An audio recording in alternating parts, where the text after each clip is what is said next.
한미경 리더님, 성윤주 리더님, 오영훈 리더님, 이 3명. 그쵸? 그러면은 좋게요, 안 좋게요? 감사해요. 도와줄 그 구간의 스폰서가 많은 거는 정말 축복인 것 같아요. 왜냐면 이렇게 경험이라는 게. 근데 참 감사한 건 한미경 스폰서님이 다이아몬드인 상태에서 제가 후원을 받았지만 그럴 때 되게 놓쳐지는 게 충분히 있을 수 있어요. 섬세한 것들. 너무 책임 파트너들이 많으니까. 그랬을 때 스폰서가 바쁘면 어떻게 해요? 바쁘니까 배려해요? 우리 스폰서님 바쁘니까 내가 상담하려 했는데 스폰서님 바쁘니까 통화 안 됐어. 그리고 그 다음날 전화 안 하죠. 그 다음날도 전화 안 해요. 그리고 미팅장 와서 왔나? 나한테 뭐 할 얘기 없어? 그러니까 있었어요. 안 돼요. 바쁜 건 존중해줘야 되는데 스폰서가 바쁘더라도 내 할 것들은 해야 돼요. 왜냐면 나를 도와줄 사람이 누구예요? 스폰서밖에 없는데 내가 스폰서한테 안 말해, 상담을 안 해, 방향을 안 정해. 그러면은 결국 내 손해니까. 스폰서는 바쁘지만 카톡이라도 남겨놔요. 스폰서에 상담할 거 있으니까 시간 되실 때 전화 주세요. 그러면 스폰서가 전화해요. 오밤중에라도 해요. 저 2시까지 안 잘 거니까 전화 주세요. 이렇게 남겨놔요. 그러면 12시에 스폰서 안 자고 있는데 자기는 1시에 자면서 스폰서 주무실까봐 전화 안 했어요. 그럼 누구 손해? 내 손해니까 소통만 하면 사실 상관없거든요. 근데 이렇게 LOS로 이렇게 라인업 스폰서를 협약될 때 이 모든 구간에 있는 스폰서들은 다 나를 돕는 사람인데 어떤 오해가 생길 수 있냐면요. 내가 늦게 후원이 돼서 나왔더니 내가 이런 스폰서들이 많았는데 스폰서들이 나를 돕는 사람이지 내 거를 뭔가 가져가는 사람으로 보이시면 또 오해가 있을 수 있어요. 다단계 같은 내 내면에 풀리지 않는 찝찝함이 있으면 그게 사업의 발목을 잡거든요. 혹시 여기에서 나는 어떤 상황에서도 수익 구조를 잘 풀어낼 수 있다, 계산할 수 있다, 다 있으셔도 손 안 드는 거죠? 이게 LOS 이렇게 묶였을 때요. 내가 그 스폰서는 내가 목표를 설정할 때 그걸 숫자로 설정하잖아요. 나랑 스폰서가. 여러분도 그러죠. 제가 여기에서 갈 때 그 도전을 하는데 9%, 12% 했는데 SP가 너무 되고 싶더라고요. 되고 싶을 때 제가 뭘 했냐면 계속 미팅장 나오니까 이런 수익 구조 설명, 보너스 플랜 그것들을 계속 반복적으로 얘기하는 거예요. 그러니까 저 퍼스널 큐 보너스는 도대체 뭐야? 누가 1600을 받는다는 거야? 어떤 사람이? 했더니 그걸 하고 싶더라고요. 그러니까 미팅에서 듣다가 하고 싶으니까 그거를 스폰서한테 물을 수도 있는 거예요. 제가 이렇게 막 미팅 들 때 아까 2009년 5월에 시작해서 2010년 1월에 쭉 하다가 이때 한 6월 달 정도였던 것 같아요. 6월 달에 스폰서는 그 보너스 플랜 나왔다고 하는데 그 보너스가 도전한다고 하는데 그런 건 누가 받아요? 했는데 제가 이때까지 딱 15% 한 번 했었어요. 15% 했는데 15%를 이렇게 퀸도 풀세트가 아니고 인덕션하고 후라이팬 나가면서 했는데 그게 깨졌어. 반품해가지고. 그러니까 12%만 한 거죠. 그랬는데 나는 이게 너무 도전하고 싶어서 스폰서한테 5월, 6월 달쯤에 물어봤어요. 물어봤더니 스폰서님이 그 플랜을 어떻게 내가 말했냐면 진짜 저는 기한을 정해놓고 하기 때문에 빨리 하고 싶다. 내가 내년에 그 모든 보너스를 다 받으려면 나 뭐 해야 돼요? 그랬더니 스폰서님이 네가 가능하겠어 하는 마음은 속마음이었지만 파트너가 물어오니까 플랜을 황현 리더님이 설명을 해주더라고요. 자네가 그걸 하려면 자네라고 항상 하시잖아요. 2010년 9월부터 큐를 찍는 거죠. 그래서 쭉 해가지고 2011년 8월까지 큐를 12번을 찍으면 파운더스 PT죠. 그때 600만 원인가 주고 700만 원 주고 1,500만 원 주는 보너스예요. 지금은 1,600이잖아요. 그렇게 쭉 하면 된다는 설명을 해주셨는데 되게 심플한 설명이에요. 그러면서 혹시라도 자네가 파트너를 한 명 독립시키면 500을 주고 700을 주고 900을 주고 하는 보너스들 있죠. 그거를 설명해줬어요. 맥시멈을 설명해줘라. 그래가지고 했는데 저는 도전하잖아요. 전 그럼 여태까지 이거 다 할 거예요. 그래서 12월에 1,500을 꼭 받을 거예요. 결정을 해가지고 선포했어요. 선포하니까 스폰서님은 그걸 어떻게 해야 돼요? 믿어줘야죠. 설마 해도 믿어줘야 되잖아요. 잘할 수 있다고 해야 되잖아요. 그래서 믿어주셨어요. 그래, 할 수 있어. 이렇게. 그랬는데 저는 진짜 믿어주지 않았어요. 제가 다이아몬드 된다고 얘기하죠. 사실 할 수 있나 싶었네 이런 얘기를 하더라고요. 근데 믿어주는 거 되게 중요하고요. 그랬을 때 제가 이렇게 해가지고 하는데 되게 더 단순한 거 뭐냐면 저는 무대 올라가는 게 그렇게 떨리진 않아요. 그리고 주목받는 게 힘들지도 않아요. 근데 한계리는 그러는 거예요. 8월에 SB를 해야 된대요. 8월에 SB 도전, 첫 SB 도전 의미 없나요? 어떤 말이냐면 야 9월에는 SB가 수두룩하게 나와. 그래서 무대에서 스피치도 못해. 이 성취 스피치도 못하고 묻혀 그러는 거예요. 네가 돋보이게 SB가 되려면 8월에 가라 그러는 거예요. 아, 알겠다고. 그래서 제가 8월에 SP를 했어요.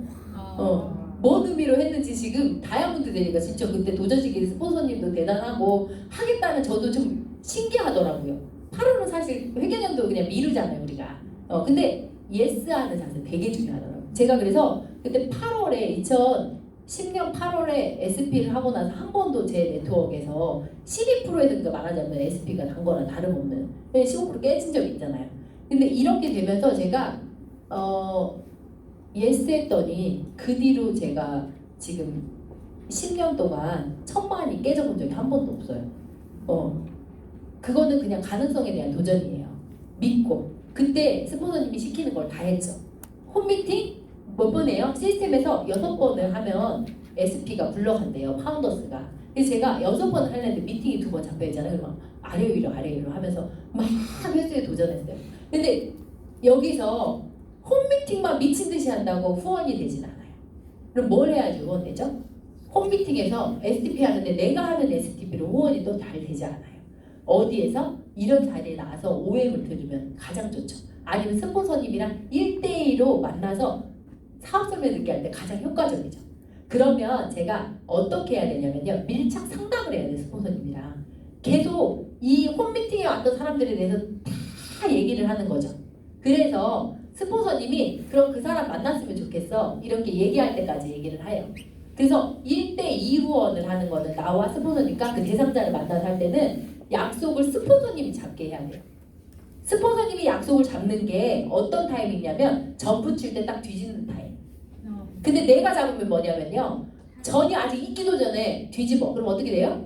찢어지죠. 나는 그냥 아직 아니라고 생각해서 놔둬. 그럼 어떻게 돼요? 타죠. 그래서 내가 이 사람을 미팅을 초대하거나 아니면은 이 사업 설명 듣게 하는 거 내가 결정하는 결정권이 없어요. 그게 성공률이거든요. 그래서 밀착 상담을 근데 하지 않으면 스폰서님이 그 사람을 만나자고 절대 안 해요. 그래서 저는 성장하는 이렇게 파트너들을 보면요. 내가 누구를 만나서 뭘 하고 있는지 스폰서가 다 알 정도로 얘기를 해줘요. 그 사람이 나랑 수시로 통화를 하지 않아도 오늘 지금 어디서 뭐 하고 있겠네 뭐 상담하고 있겠네 오늘 누구다 뭐 상담한다 그랬지 어디 대전 갔겠네 뭐 이런 것들이 내 눈에 그려지면 그 사람은 나랑 진짜 밀착해서 상담하고 있는 건데 어떤 파트너가 있냐면요 절대 스폰서가 바쁘기 때문에 배려해서 자기의 모든 일거수일투족을 말 하나 안 하는 파트너들이 있어요. 대체적으로 어떤 PT 정도에서 파운더스 PT 정도 되시는 분들. 왜냐면 그분이 1000만을 해봤기 때문에 정식 사업가이기 때문에 내가 어느 정도까지 다 안다고 생각해요. 놀라운 거는 그래서 스폰서를 못 붙여요. 왜냐하면 스폰서가 그 사람이 누구를 만나는지 모르고 혹여라도 미팅에 데려나오잖아요. 그럼 스폰서가 그 사람이 데려나온 그 사람을 모르기 때문에 해줄 말이 없어요. 한 바퀴를 꽉 눌러주지를 못해요. 근데 저는 제가 지금 다이아몬드잖아요. 그것도 몇 년 차 다이아몬드인데요. 아직도 신규가 생기면요 바로 한미경님한테 전화해서 말해요. 스폰서님 제가 유겸이 친구 학교 엄마 누구를 만나고 있는데요. 이 사람 이런 사람이에요. 왜 말해놓냐면 그 사람을 스폰서님과 딱 만나게 했을 때 그 사람 스토리를 알고 한 번쯤 확 눌러줄 수 있거든요. 저도 하는데 여러분들 다 해야 되겠잖아요. 계속 뿌려놔요. 그 사람이 뭐 사업할 게 안 나왔어. 하지만 그 상세한 거 해가지고 스폰서님이 약속 잡을 때까지 내가 그 타이밍을 스폰서님 손에 져주는 거예요. 그게 되게 중요하거든요. 그래서 제가 이 타이밍에 어떤 실수를 했냐면 스폰서님이 내가 막 누구 얘기를 했어. 그 언니가 있잖아요. 막 했더니 스폰서님 그럼 그 언니는 미팅에 초대해 이러는 거예요. 그랬는데 제가 어떤 얘기를 했냐면 근데요 스폰서님 근데요 절대 하면 안 돼요. 근데요 스폰서님 그 언니가요 애기가 지금 어려가지고요 어쩌고저쩌고 근데요 스폰서님 그 언니가 거기가 뭐라 근데요 그랬더니 그러니까 스폰서님 제안을 막 하는데 저는 근데요로 그 사람을 배려하고 있는 거예요. 그랬더니 스폰서님이 화가 나가지고 야, 네가 그렇게 잘하면 네가 해. 저 동생이가 그럴 수 있었겠죠. 얼마나 감사한지. 스폰서님 여러분들이 친인척으로 묶이지 않으면 그런 말 못할 수도 있어요. 야, 네가 하라고. 근데 그 순간 망치로 머리를 딱 맞는 것 같아요. 내 지금 뭔 짓을 한 거야? 그래서 그 뒤로는요, 스폰서님 뭔가를 말할 때, 근데 이 말을 안 하려고 완전 애를 써요. 그래서 돌아오니까 항상 저는 아직도 그거를 100% 순종을 잘 못하고 있다고 생각하거든요. 근데 스폰서님이 지명이는 예스를 잘한다고 얘기하시는 거예요. 그리고 긍정적으로 그냥 네, 예. 설사 안 할지라도 안 하는 거 이제 여러분 선택이지만 근데요 하면요 어떤 이제 난관에 부딪히면 스폰서가 나한테 이제 얘기를 안 해요. 쟤는 100번 말해줘도 지 마음대로 하잖아. 그러면 안 되잖아요. 나를 도와줄 유일한 한 분인데. 그래서 그게 신뢰인 것 같아요. 근데 말고 그냥 그분의 말을 듣고 즉시 해보고 피드백 받으면요 어떤 경험이 있냐면 내가 아근대어 할 수 있는 상황에서 해봤더니 놀라운 일이 생겨요. 그래 나보다 괜찮아 가볼게 했다고 하는데 경우가 있어요. 그 성취를 느껴봐야 돼요. 그래서 하라는 대로 시키는 대로 해봐야지 그 한 번의 성공 경험이 그걸 계속하게 돼요. 그럼 신바람이 나거든요 사업에. 그래서 한 명 생겨, 두 명 생겨, 세 명 생겨 하니까 처음에는 홈미팅 미친 듯이 하고 횟수를 미친 듯이 해서 이 영역에서 내가 1000만을 했을 수 있지만 그게 복제되고 하는 파트너가 생기니까 내가 조금씩 안정적인 1000만을 굴려가는 그림이 돼요. 근데 그렇게 해가지고 미팅장에 나왔어. 미팅장에 나왔는데 우리가 이 미팅장에 나와서 여기 있는 이제 보면은요 이 형제레그 리더들하고 이렇게 막 미팅장에 나오기 전에 제가 하나만 더 설명할게요. 수익 구조에 있어서 여러분들이 좀 이해하면 좋은 게 뭐가 있냐면 목표를 설정했기 때문에 저는 이때 마감 기한을 완전 구체적으로 정했어요. 마감의 그 목표치. 내가 8월에 1000만 할 거예요. 마감 목표 했잖아요. 그 뒤로 이제 막 했는데 이 순간순간에 내가 이번 달에는 지금 12월 달이야. 나는 지금 12%를 예전에 해봤어. 9%에서 12% 해봤어. 그럼 내가 이번 달에 12%를 하더라도 240이 아니라 나 그럼 300만 12%를 할 거야. 이게 목표예요. 12%저 할게요. 이게 아니야. 내가 1월 달에는 15%를 하더라도 500만 15%를 할 거야. 이게 목표인 거죠. 여러분들 이렇게 목표 잡으셔야지 스폰서가 언제까지 도와주냐면 12시까지 도와줘요. 그리고 목표 잡은 거를 끝까지 계속 스폰서님과 얘기하세요. 스폰서님 저 이번 달에 목표가 15%고 500만이었잖아요. 어떻게 하면 좋을까요? 근데 다쳐서 3일 남겨두고 120 떴는데 나 500이잖아요 하면 곤란하죠. 그럼 서로 힘들어요. 그러니까 이 목표를 이 주 단위로 끊으면서 계속 스폰서랑 얘기하면서 설정을 하는 게 되게 중요해요. 근데 이 얘기를 안 하면요 스폰서가 마감이 닥쳐와도 마감하자는 말을 부담스러워서 못 할 수 있어요. 마감은 누구 마감이에요? 목표 도전은 내 도전인데 그 말을 안 하면 스폰서는 그의 사업이기 때문에 말을 서로 시원스럽게 못해요. 그래서 에너지가 안 모아져요. 안 모아지면 돋보기가 에너지가 안 모아지면 불낼 수 없잖아요. 그런 상황이 되니까 여러분들이 이 목표를 설정해가지고 집중해서 하는데요. 이런 거 할 때 이제 마감할 때 좀 오해하실 수 있는 부분들이 있는데요. 그림을 그려볼게요. 이분은 730만 점이고 이분은 700만 점이야. 이게 이제 스폰서의 그림이에요. 내가 스폰서의 레그에 있어. 근데 나는 여기에서 잠깐만요. 나는 370만 점을 했어. 아니, 400만 점을 했어. 바꿔 그릴게요. 여기가 700만 점이 잘 보이세요? 그렇게 중요한 거는 아니지만 숫자가 700만 점인데 여기에 370을 한 사람이 있고 여기 200을 한 사람이 있고 150을 한 사람이 있어요. 그럼 여기 몇 프로예요? 12%. 여기 9%죠. 9%죠. 여기는 730만을 스폰서가 했어요. 근데 여기가 400만이 됐어요. 400만이 되고 여기는 똑같이 200, 150이 됐어요. 스폰서는 둘 다 몇 프로예요? 18%죠. 근데 이런 상황에서 스폰서가 마감날 이런 상황이야. 이런 상황으로 마감될 상황이야. 근데 마감날 스폰서가 이 370 하는 파트너한테 뭐라고 해요? 400 하자. 하요? 400 하라고 하세요? 네. 여러분들 다 그렇게 하세요? 그럼 성공하실 거예요. 이렇게 해야지 성공해요. 되게 놀라운 건요. 이 사람이 12% 하잖아요? 그럼 캐시백을 많이 받게요? 적게 받게요? 더 적게 받겠죠. 근데 이 사람이 15%를 도전시키면 30만 원 더해가지고 이 15%를 도전해서 같은 18%, 18, 30에 이렇게 그림이 되면요. 이때는 66만 원 정도 스폰서가 캐시백 받거든요. 이때는 얼마 받냐면 이때는 83만 원 정도 받아요 스폰서가. 근데 이거를 파트너를 도전시켰어요. 그래도 우리 해보자. 너도 거기에 취약장에 쭉 해보고 나도 같이 해볼게. 나도 뭔가 이렇게 있을 사람들 모아볼게 해가지고 끝까지 해가지고 이렇게 하면 스폰서 캐시백은 한 66만 원 정도로 줄어들어요. 단편적으로 봤을 때 이렇게 캐시백이 줄어들 때 이 스폰서가 이 파트너 도전하는 게 맞아요? 우리 돈 벌라고 안 해 하는데?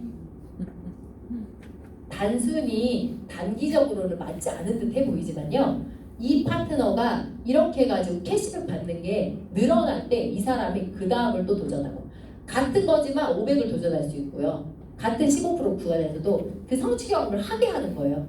언제까지? 결국은 이 사람이 독립해서 1000만을 해볼 때까지 나처럼 이런 그림으로 1000만을 할 때까지. 그러면 어떤 영역으로 수익 구조가 넘어가냐면요. 그 후원 수당의 영역에서 후원 수당의 영역에서 리더십 보너스 영역으로 넘어가요.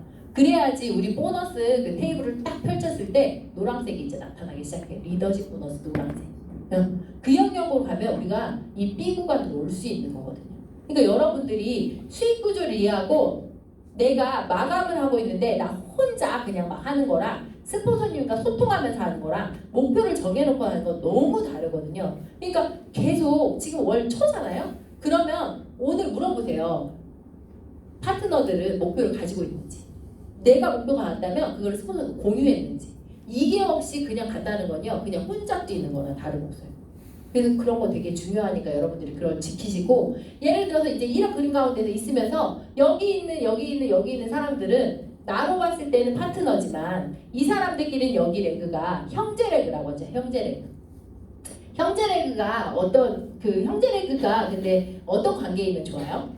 좋은 거. 사이좋은 관계. 그럼 사이가 좋다는 거는 뭘까 했을 때 저희가 형제 레그끼리 해야 될 게 있고 하면 안 될 것들이 있거든요. 그게 뭐냐면 우리 비즈니스 엔드에 보면 이거는 성공 교과서잖아요. 여기서 우리가 꼭 지켜야 될 룰 중에 여기에 파란색으로 풀 글씨가 써져 있는 것들이 몇 가지 있어요. 그 중에 스폰서 파트너 업라인과 사업 파트너 다운라인에 그 존중을 해가지고 하려는 거랑 크로스 라이닝에 대해서 나와 있어요. 크로스 라이닝이라는 용어를 다 알고 계신가요?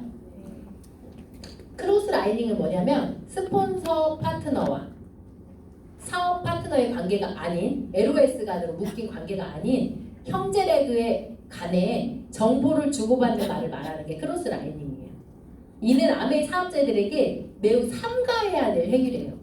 왜? 왜 그러냐면 여러분이 사업에 부정적인 효과가 많이 나기 때문이래요. 요게 이 비즈니스 핸드북 성공 교과서에 나왔다는 거예요. 그냥 대충 하지 말아야 될 게 아니라 진짜 하지 말아야 되니까 나오는 거거든요. 그랬을 때 이 LOS가 이렇게 되는데 이분들이 사실 친해요. 근데 친한데 이 사람들이 친하지만 이 사람 둘이 뭔가 소통을 하는 게 어느 정도 선까지여야 되냐면 그냥 안부 묻고 친절하게 대해주고, 예를 들어서 우리 스폰서님이 한 레그가 독립한 이렇게 파트너 여러분들이 있어. 근데 스폰서님도 이 사이드를 막 키워나가야 되는 거는 알죠? 키워나가야 되는데 여기 스폰서님의 사이드는 스폰서님이 굉장히 막 바쁘잖아요. 필행사가 많아서. 근데 이 사람들이 나왔을 때 그냥 자리 안내하는 거, 뭐 이게 친절하게 얘기하는 거 하는데 너무 이렇게 그 사람이 잘 챙겨주고 싶어서 개인적으로 카톡을 해가지고 안부를 묻고, 그쵸? 집에 가는 길에 갔다가 막 태워주고 하는 거 감사하죠. 감사한데 뭐냐면 가다가 이게 그러니까 파트너가 아닌 위에 LOS가 아닌 다른 형제레고와 함께 차에 동승하는 거 하지 마세요. 개인적인 카톡 전화하지 마세요. 이렇게 그냥 룰이 써 있어요. 왜 차 같이 타면 안 돼? 같은 방향인데. 어떤 경우에 그게 허락이 되냐면 스폰서가 같이 가시면 좋을 것 같아요 라고 먼저 제안했을 때, 아니고서는 나 저 사람이랑 같이 가도 돼요? 이렇게 말하지 마세요. 같이 가는 길이 서울 같은 경우는 막 1시간 40분 막 같이 가요. 지방 막 갈 때 오래 같이 가는데 우리가 아무 말 없이 같이 갈 수는 없잖아요. 근데 삶을 얘기해. 근데 삶이 우리 뭐예요? 사업이죠. 사업에 대해서 궁금한 것도 얘기하고 묻고도 싶고, 그 사람이 나보다 사업을 한 1년 먼저 했어. 그럼 더 묻고 싶잖아요. 왠지 스폰서님이 말하면 그걸 들어야 될 것 같아. 이 사람 말하는 거 내가 그때 말든 내 선택이니까 막 가이드를 받고 싶고 물어보고 싶고 스폰서가 바쁠 것 같은 사람 특히 더 그래요. 스폰서가 바쁘다고 말했던 그 사람들이 우리 스폰서 바쁘니까 이러면서 이렇게 하면 그 사람은 절대 그 사람을 가이드 한다고 하지만 그 가이드에 대한 결과물에 책임을 질 수 없는 사람이잖아요. 그리고 중요한 거는 이 사람은 그 사람이 하는 얘기를 듣지 전체 상황을 모르잖아요. 그래서 잘못된 가이드가 나올 수 있어요. 근데 스폰서는 그 사람의 상황에 맞게 그 사람의 적합한 가이드를 해줘요. 그랬을 때 이쪽의 얘기와 둘 다 이 사람으로 봤을 때는 사업의 선배들이잖아요. 이쪽의 얘기와 이쪽의 얘기가 달라. 그럼 어떻게 되죠? 신뢰가 깨지죠. 신뢰가 깨지면 결국은 나는 사업에 브레이크가 걸려요. 그래서 절대 나를 도와주고 내 결과에 책임질 수 있는 스폰서 외에는 어떤 사업적인 얘기를 그들과 하면 안 돼요. 저는 제가 다이아몬드 될 때까지 11년 동안에 사업 현장에 있으면서 많은 오래 얼굴 익힌 분들이 있겠잖아요. 동기들도 있고 막 그러잖아요. 절대 스폰서님의 허락받지 않고 그 사람은 개인톡 안 해요. 예를 들어 사업자를 하나를 뭐 정보를 하나 받더라도 이거 스폰서님 통해서 항상 하거든요. 스폰서를 통해서 저 그분한테 연락 드려도 돼요? 그래 한번 해봐. 내가 미리 말해줄게. 요 정도로. 근데 요즘은 카톡이 막 묶여버리니까 전화번호 없어. 그럼 어떻게 하죠? 보이스톡을 해. 놀라운 일이죠. 그건 안 돼요. 근데 진짜 중요한 거는 스폰서 통해서 연락을 하세요. 진짜 필요한 정보라면 스폰서님한테 부탁을 해가지고 받거나 그런 게 되게 중요하고 사업에 있어서 신뢰금이 안 까지는 중요한 내가 지켜야 될 룰인 것 같고요. 또 그 해드릴 얘기가 잠깐만요. 그리고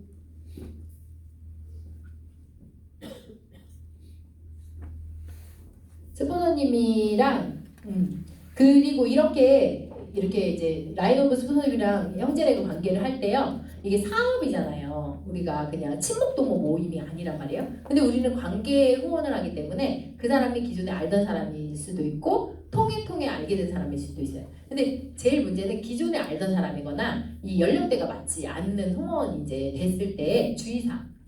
이게 사업가의 자세거든요. 사업자, 회사에서 우리가 언니 이렇게 동료를 부르지 않죠. 상사를 그렇게 뭐 아니면 내 후임을 그렇게 야 이렇게 부르지 않잖아요. 여기는 사업장이에요. 내가 하는 모습, 나의 그런 이미지, 나의 자세와 태도 때문에 누군가가 후원이 될 수도 있고 후원이 안 될 수도 있다는 거를 꼭 염두하셔야 돼요. 저 사람들의 끼고 싶은 모임에 아우라가 느껴지면은 내가 안에 별로였는데 저 모임을 보니까 저런 데는 나도 좀 끼고 싶다 이런 모임이었는데 다 봤더니 야야거리고 언니 그리고 다 그냥 뭐 너무 사업자답지 않게 비주얼하고 나와가지고 막 큰 사업이라고 하면 그게 신뢰가 있겠어요? 아니면은 잘 갇혀있고 정돈된 사람들이 굉장히 큰 사업인데 서로 호칭을 굉장히 존중해주면서 말을 절제하면서 통제하면서 한다면 어떤 게 더 신뢰가 가겠어요? 후자겠잖아요. 그래서 여러분들이 그냥 개인적으로는 누구야? 예를 들어서 내가 진짜 오랜 친구, 저도 대학교 친구가 후원된 친구가 있거든요. 오랜 친구니까 그냥 누구야 해. 둘이 있을 때는. 근데 그게 바뀌기가 쉽지 않지만 노력하셔야 돼요. 공식 미팅에서는 누구 리더님 이래야 돼요. 그분도 나를 누구야 할 수 있어요. 20년 지기 친구니까. 그렇지만 적어도 한두 사람이 이상 낀 사업적인 공동장소에서는 누구 스폰서님 하셔야 되는 거죠. 특히 여기서 이제 연령대 같거나 낮으면은 괜찮은데 많은 파트너가 나왔을 때 저는 그분한테 언니 할 수 있겠죠. 근데 그분이 누구씨 나한테 하면 돼야 안 돼요? 스폰서한테 누구씨 하면은 누구한테 제일 안 좋냐면 본인한테 되게 안 좋아요. 누구씨 하는데 자기 파트너가 나와서도 그 사람은 누구신 거예요. 왜냐면 자기의 초대된 사람들이 보통 같은 연령대인데 이 사람은 자기보다 10살 어린 누구씨야. 근데 다이아몬드 필요 없어요. 그냥 누구신 거거든요. 한지명씨. 그러면은 이게 LOS의 영향이 끼쳐지지가 않아요. 근데 더더욱 진짜 정말 안타까운 건 뭐냐면요. 그 누구씨 때문에 누가 데리고 나온 사람마저도 나를 누구씨로 이게 여겨져 버리면 더 안 좋죠. 남한테 그 피해까지 주는 거잖아요. 나도 손해, 남도 손해 하면 그게 안 좋기 때문에 호칭 되게 중요한 것 같아요. 그냥 차라리 이 모든 미팅 공식석상에서는 나로 위에 있는 모든 분들은 그냥 스폰서님이라고 칭하시고요. 옆에 형제내기 있는 모든 분들은 친해도 공식 미팅에서 우리 둘만 있지 않는 한은 누구 리더님이라고 칭하는 게 서로를 위해서 굉장히 좋은 공기를 만들어내니까 그것들은 좀 여러분들이 나의 그 격을 높이는 행동이거든요. 그래서 그거 좀 참고해서 생각하시면 좋을 것 같고요. 그리고 스폰서님이 여기를 이제 후원해 주려고 막 만나잖아요. 만나고 이렇게 미팅 끝나면 우리 이제 또 배고플 때 되고 이제 미팅 끝날 시간 막 돼가는데 이제 막 식사하러 갈 수도 있고 누구는 초대하러 갈 수도 있고 막 하는데 우리가 사실 아메이는 내 사업이죠. 내 사업이고 나의 사업이잖아요. 그랬을 때 우리로 해가지고 식당에 가. 식당에 밥을 먹으면 식단에서 이제 식당에 밥 먹고 이제 이렇게 식대를 계산할 때 있잖아요. 그랬을 때 어떻게 하는 게 가장 좋을 것 같아요? 더치페이. 더치페이가 편한데요. 우리 문화가 그러지 않잖아요. 누가 그냥 좀 더 나이 많은 사람이 아니면 먼저 핑간 사람이 사줘야 되는 거 아니에요? 그게 편하지 않으세요? 근데 그게 좋을 때도 있어요. 뭔가의 의미 있는 뭔가 우리한테 한턱을 낼 때는 엄청 좋죠. 근데 이게 일상이 돼버리면은 정말 힘들어요. 왜냐면 얘는 나만 하는 사업이 아니라 이게 복제잖아요. 스포님은 해줄 수 있지만 그게 그대로 복제되면은 나한테 되게 발등이 찍는 상황이 될 수 있어요. 누가 나오면 한 명이면 1대1로도 뭐 어떻게 해. 근데 이게 한 명이 5명에 이제 레그가 확정됐을 때 이제 막 해가지고 모여. 근데 나가면 항상 우리 스폰서님 밥 사주는 사람이 돼버리잖아요. 그러면 스폰서님이 사줄 수 있죠. 근데 불편할 수도 있어요. 이게 요즘 식대가 적어도 8, 9천 원에 마냥. 근데 10명이면요. 10명이 갔는데 아무도 식대를 안 내. 그럼 9만 원. 근데 9만 원이 한 일주일에 2번 있어. 그러면은 어떻게 돼요? 큰일 나겠죠. 그러지 않고 6천 원짜리여도 3명이어도 그게 반복되면은 어떤 일이 일어나냐면요. 파트너분들과 밥 먹는 게 무서워질 수도 있어요. 스폰서가. 근데 정말 그럴 수도 있겠잖아요. 근데 또 거기서 스폰서가 이 더치페이 하자 말하면은 어때요? 신규로 오신 분들이 어떨 것 같아요? 뭐야 돈 많이 번다면서 밥값 한 번을 못 내? 그 사람 한 번이잖아요. 그랬을 때 어떻게 하면 지혜로울까? 예를 들어 이거 참 지혜롭게 하면 좋을 것 같아요. 중간 리더나 내가 연결자라면 우리는 항상 더치에 무다니까 식대는 각자 계산합시다 하는데 오늘 처음 나온 이 한 사람은 그 사람은 내가 사줄게요 이렇게 하면 되잖아요. 그리고 전체 리더들은 다 그냥 더치해도 되겠잖아요. 어떤 때 빼고 스폰서가 만약 핀을 가거나 뭐 연말이거나 해가지고 회식해서 우리한테 진짜 한 통 낸대. 그럴 때는 즐겁게 또 우리가 누리고 그 아는 일상 속에서는 각자의 사업이니까 차비와 식대는 그냥 스스로 하고 차를 탈 때 내가 차가 없어. 스폰서님이 나를 태워줘. 그게 언제까지 당연한 거면 또 안 되잖아요. 내 스스로 나를 했을 때 되게 중요한 건 뭐냐면요.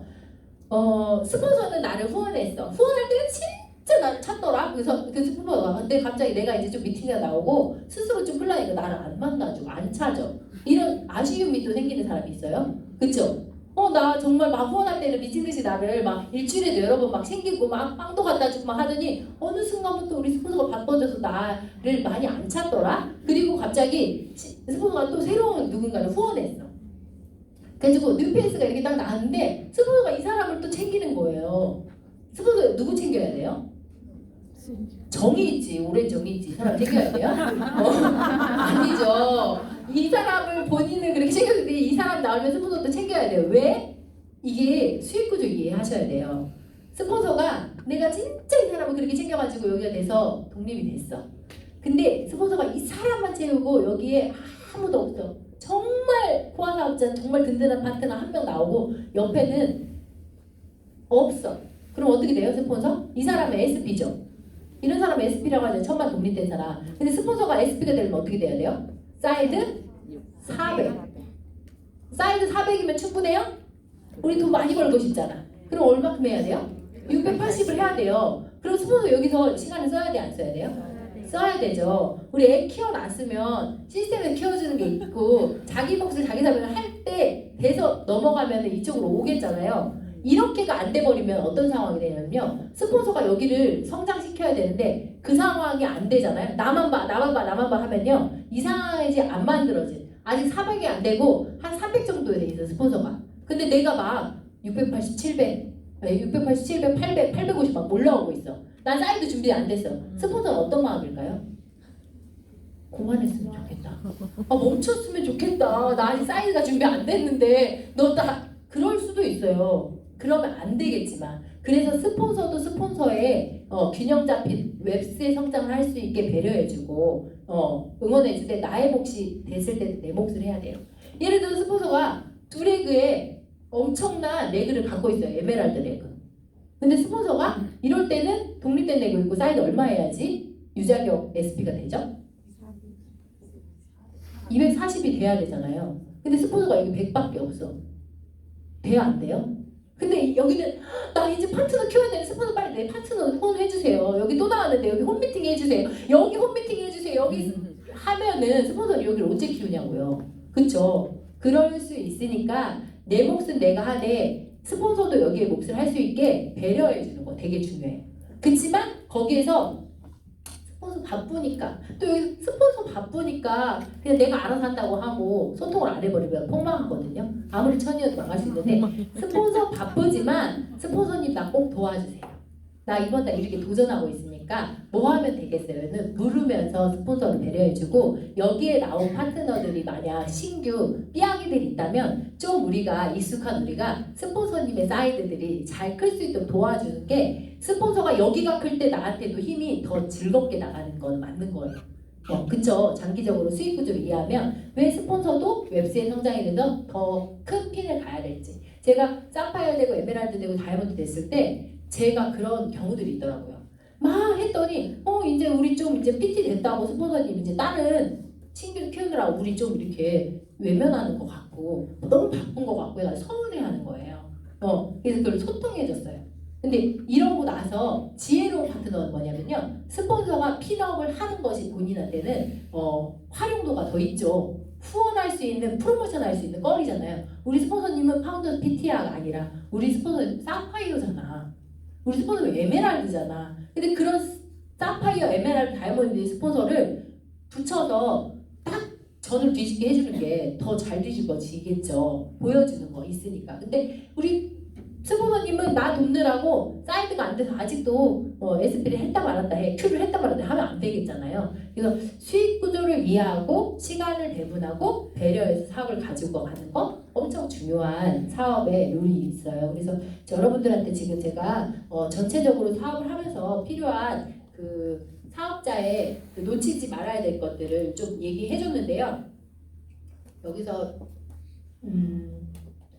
또 제가 좀 궁금한 거 있으신가요? 궁금한 게 한 개도 없으신가요? 다 이해되셨어요? 그리고 그런 이것들을 제가 왜 얘기해 주냐면요. 여러분들이 이렇게 사업을 하면서 소소한 거지만 풀리지 않는 이해들이 있거나 하면은 정말 헷갈려져요. 에너지가 빠지거든요. 그래서 전체적인 거를 계속 나를 제일 잘 풀어주시는 분은 스폰서님이겠지만 이런 시스템에서 이런 것들을 또 정리하면서 내가 내 사업을 뒤돌아보게 되고 방향을 잡고 갈 수 있는데 이런 사업적인 거를 얘가 들을 때 코어 미팅들을 들을 때 어떤 느낌일 때 가장 참 성장했던 것 같냐면 저렇게 하면 좋겠다. 저게 이제 활용할 수 있는 내 홈미팅이나 1대1 미팅이나 후원 미팅이 진행되고 있는 사람들이 가장 이런 거에서 얻어들은 거를 잘 적용하더라고요. 그리고 막 했던 얘기들을 나 저거는 하고 있네. 저거는 하고 있네. 저거 내가 하고 있는데? 이런 생각들이 들면 들수록 내가 진짜 잘하고 있는 상황이거든요. 그래서 여러분들이 좀 겁내지 마시고 사업은 결국은 언젠가는 되는 일이라고 하지만 그게 나 하나가 아니라 우리 가정이 다른 정말 부면으로 넘어가는 위치들이잖아요. 그래서 엄청난 여러분들이 지금 대단해 보이지 않는 일을 하는 것 같지만 엄청난 대단한 일을 지금 하고 있으시는 거거든요. 제가 10년을 돌아와 보니까 진짜 그런 것 같아요. 가면 갈수록. 그렇기 때문에 여러분들이 이 일을 진짜 자기를 칭찬해주면서 보이지 않는 티나지 않는 것들을 반복해가지고 정말 빨리 그 분면을 넘어서 파트너를 돕는 게 우선이 분면으로 갔으면 좋겠고요. 돈 벌려고 하긴 하는데요. 저는 되게 단순하거든요. 근데 어떤 마음이냐면 이 수익 구조를 진짜 잘 이해하고 있었어요. 근데 파트너의 캐시백은 미친 듯이 계산해요. 제가 월마감 할 때 모든 레그를 펼쳐놓고 단 100원 받는 사람부터 몇십만 원 받는 사람까지 딱 레그를 그려요. 저는 항상 그리거든요, 레그를.